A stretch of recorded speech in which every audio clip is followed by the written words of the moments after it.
माझे लग्न झाल्यावर 2च महिन्यांनी अचानक माझ्या पोटात दुखू लागले.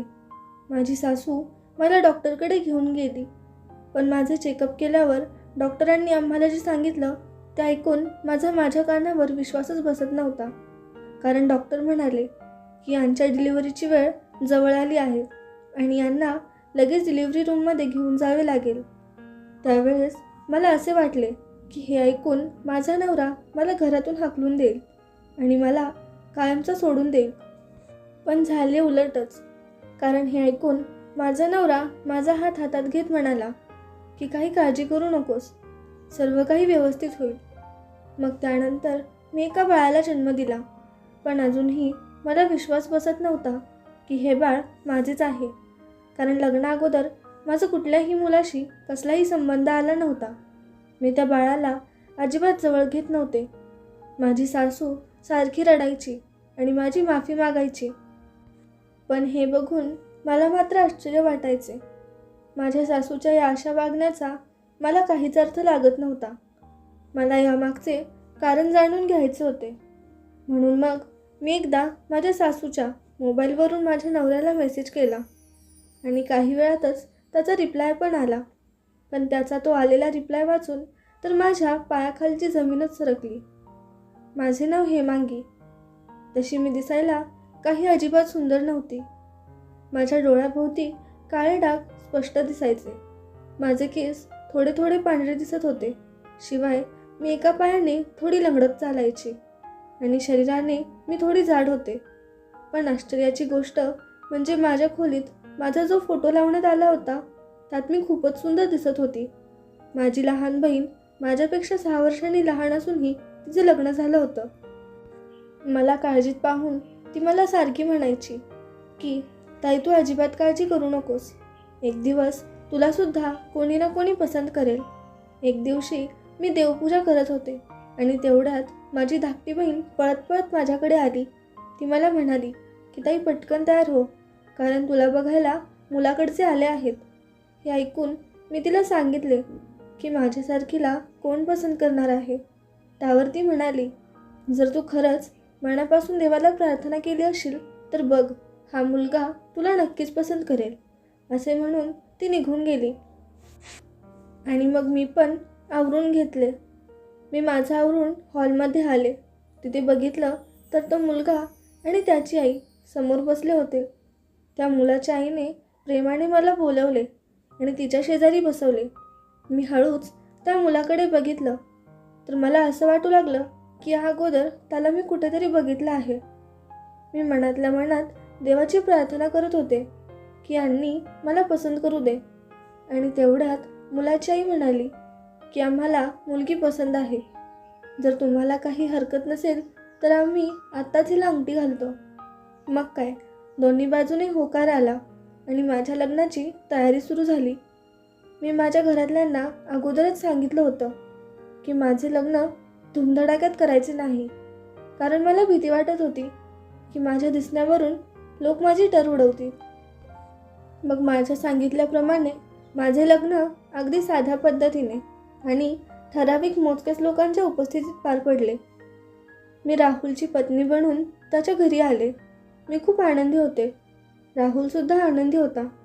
काही वेळाने तो खोलीत आला आणि माझ्या शेजारी येऊन बसत त्याने माझा हात त्याच्या हातात घेत मला म्हणाला, हेमांगी, खरंच तुझे मनापासून आभार की तू माझ्या आयुष्यात आलीस.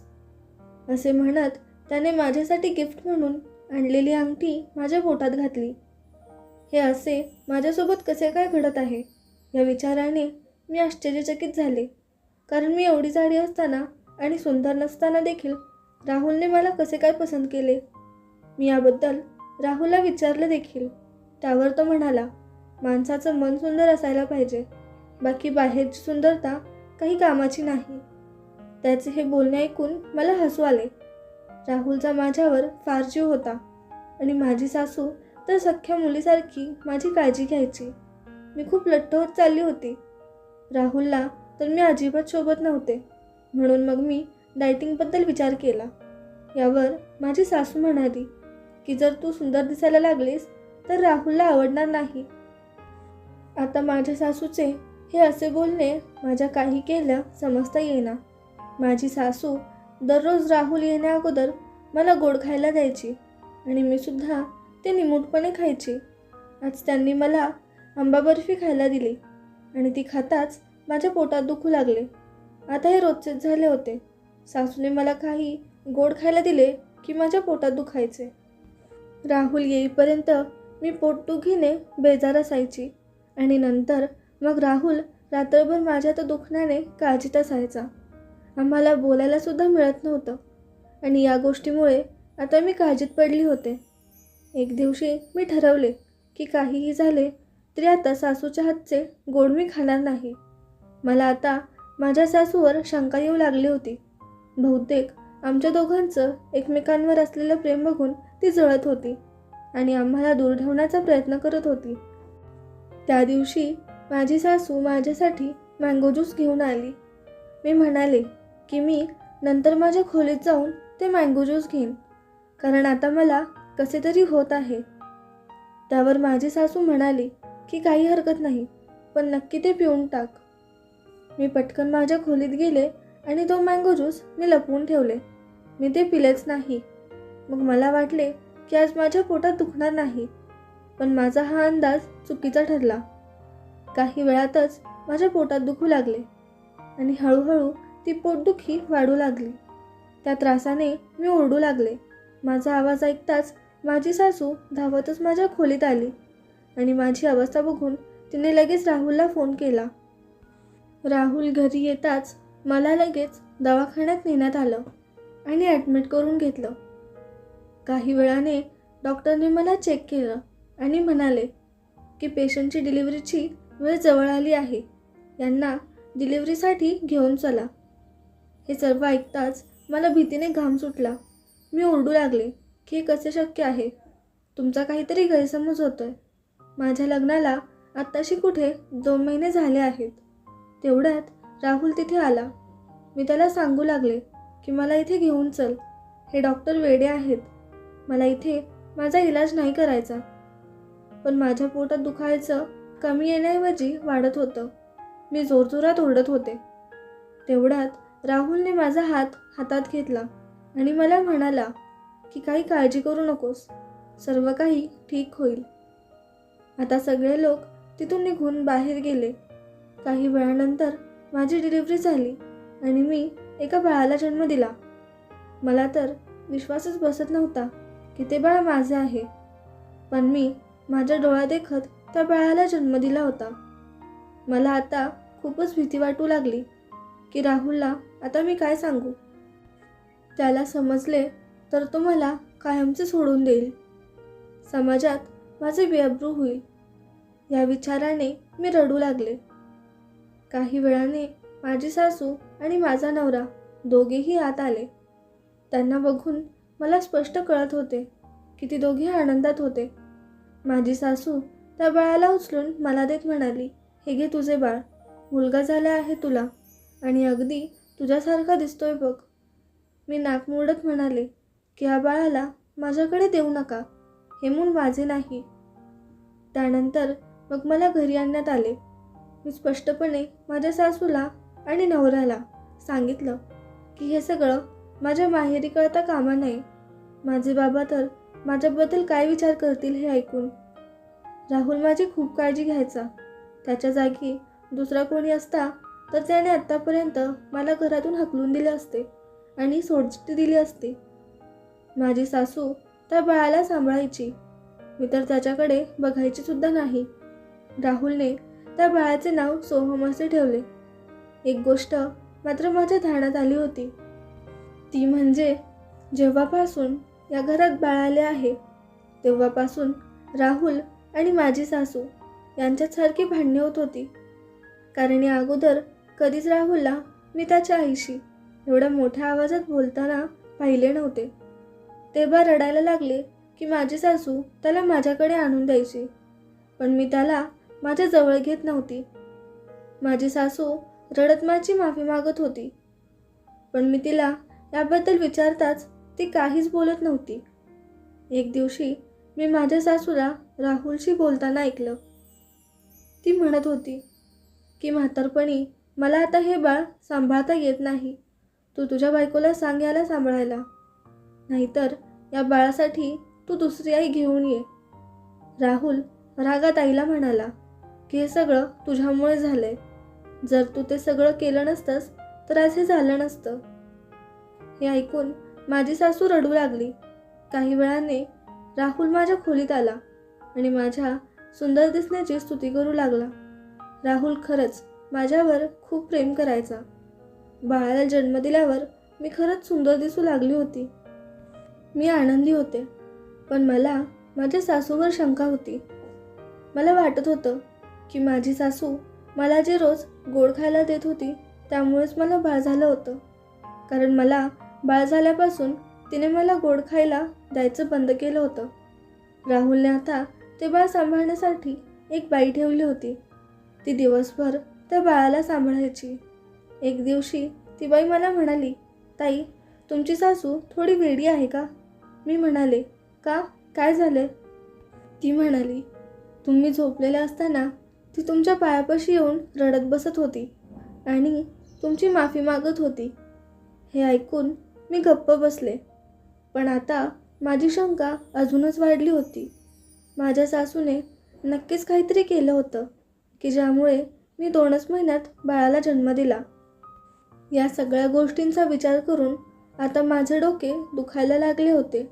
एकदा रात्री मला तहान लागली म्हणून मी पाणी पिण्यासाठी किचनमध्ये जात होते.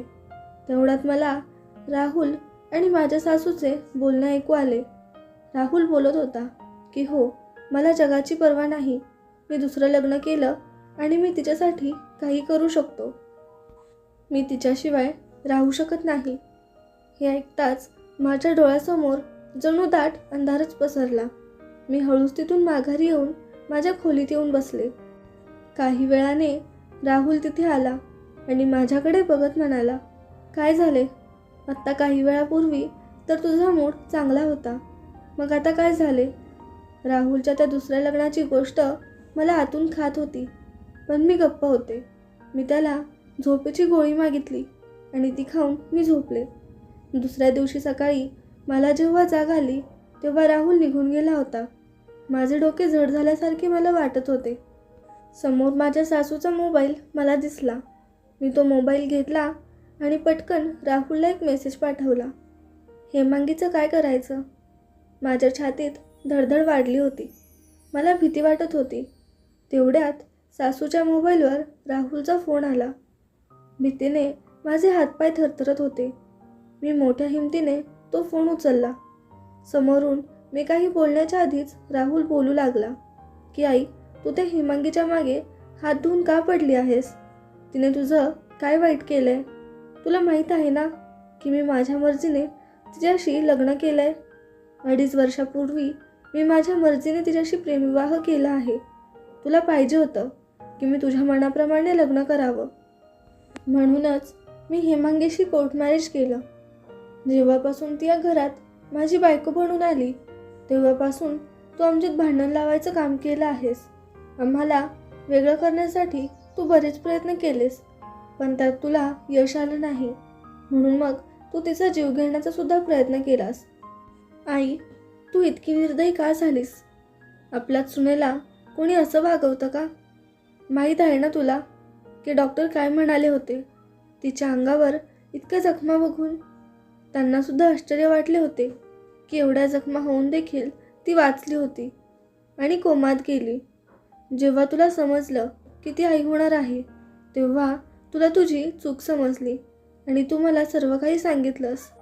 खरं तर राहुलच्या आईला त्याचं लग्न दुसरीकडे करायचं होतं आणि त्यामुळे हेमांगी आणि राहुलला वेगळं करण्यासाठी तिने तिच्या गाडीचा ब्रेक फेल केले होते आणि तिचा अपघात घडवून आणला होता. त्यामुळे हेमांगीला खूप जखमा झाल्या होत्या आणि त्यातच ती कोमात गेली होती. पण कोमातून बाहेर आल्यावर हेमांगीला जुनं काहीच आठवत नव्हतं. तिला तर असंच वाटत होतं की तिचं अजून लग्न झालेलं नाही आणि त्यामुळे तिचे आईवडील तिला घरी घेऊन गेले होते. तुला आठवत असेल की तिच्या बहिणीचा फोन आला होता की हेमांगीला लग्न करून पुन्हा घेऊन जा, कारण तिला अजूनही असंच वाटत आहे की तिचं लग्न झालेलं नाही आणि त्यामुळेच ती सारखी दुःखी राहत होती. तेव्हा आपण तिच्या घरी लग्नाची बोलणी करायला गेलो होतो. जेव्हा ती परत लग्न करून या घरात आली तेव्हा तू तिची खूप काळजी घेत होतीस. तिच्या औषधाची जबाबदारीसुद्धा तुझ्यावरच होती आणि तू तिला गोड खायला देण्याच्या बहाण्याने औषध वेळेवर देत होतीस. मग आताच तू लोकांचं ऐकून असं का वागत आहेस? मी हेमांगीसोबत दुसऱ्यांदा लग्न केलं, पण ते फक्त दाखवण्यासाठी. पण ती बिचारी तर अजूनही याच विचारात आहे की ती 2 महिन्यातच बाळाला कसा काय जन्म देऊ शकते आणि त्यामुळेच तिने आपल्याच बाळाला आपल्यापासून दूर ठेवले आहे. हे सगळं राहुल फोनवर जोरजोरात ओरडून सांगत होता आणि ते सगळं ऐकून मला चक्कर आली आणि मी खाली पडले. माझे डोळे उघडले तेव्हा मी दवाखान्यात होते. आता मला मागचं सगळं काही आठवलं होतं आणि मी राहुलच्या हातातून बाळाला माझ्याकडे घेतलं. बस यापेक्षा मोठं सुख जगात कशातच नाही. माझ्या सासूने माझी माफी मागितली आणि मी पण मोठ्या मनाने तिला माफ केलं. हे इतकं सोपं नव्हतं, कारण हे सगळं त्यांच्यामुळेच तर घडलं होतं.